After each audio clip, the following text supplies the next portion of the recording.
So a couple of hours ago, the new Demon Slayer trailer actually just dropped, and I am actually thrilled for this because I've been waiting for a long time to hopefully find out, new information that, Demon Slayer.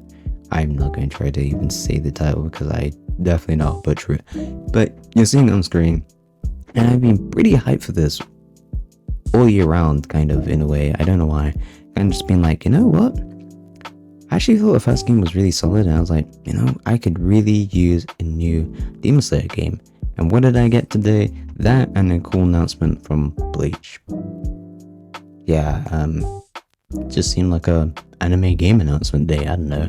But some really exciting stuff, as you're seeing right here. You also got the new Hashiras playable, the rest of the Hashiras. I think that would be like technically 4, because we've got Love, Mist, the other three, which was playable originally, not even as DLC, because, at the time, I guess they really didn't have much to show off, but now it's a different story. So, when will this game actually drop? Well, it's coming out 2025. We don't know when exactly. I think, what did they say, early 2025?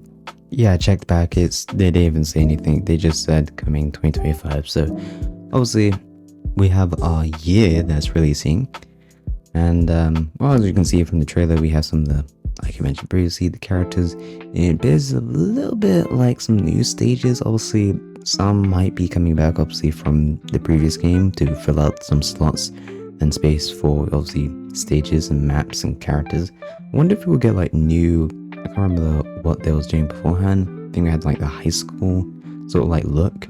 I wonder if they'll do that for the other Hashiras. I definitely know they probably would. Don't know how they'll do it for some of the other characters, because I am convinced that some of them would look really jarring in that. But it would be fun. And overall, this game obviously hasn't been in the works, because again, the anime, well, didn't show enough of the other arcs. But now that that's been covered, obviously, now we have it. And if you don't know, most of the time, basically, it goes like manga first, then obviously you have the anime afterwards, and then the games covering all that stuff. That's basically how it's been for most cases, obviously, unless your name is, I don't know, Dragon Ball, where some of the other stuff of source material, whether that's anime or games, are making up things along the way, and the manga basically gets to play catch up. That's often why you see an anime gets like delayed and stuff like that, or put on hold until whenever. I mean, having to serif at the end, if you know about that.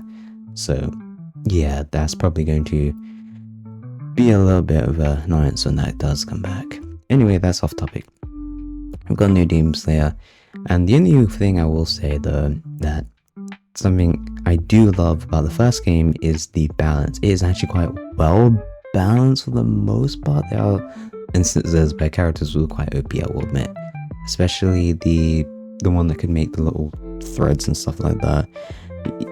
I can't remember the name. I can't remember a lot of the characters' names, but he is pretty ruthless in how he can be at times. So, would be interesting how they balance future demon characters and whatnot. Like, I reckon probably some of the, characters like the Miss Hashira might be a little bit broken. I'm just throwing it out there because it might be a possibility. Again, I haven't even finished myself the anime, so I can't really say. So obviously now you'll be getting some sort of information like here and now and again, probably from Sega and stuff like that, that, a new Demon Slayer character is being added to the roster kind of thing.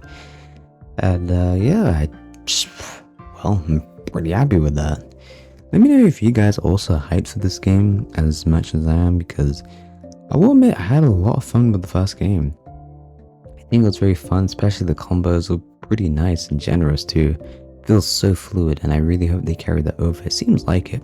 Also, the fact that I felt like they're recycling some of the models and such from that puzzle game. If you played it, I didn't really play it because, again, I'm not really into like puzzle type of games like that. So yeah, but I do notice a little bit the recycled reanimation, especially from the ultimates. And it seems like some of the ultimates have actually been changed. Like Rengoku looks a little bit different from his previous, appearance in the game, because it looks slightly different, just slightly.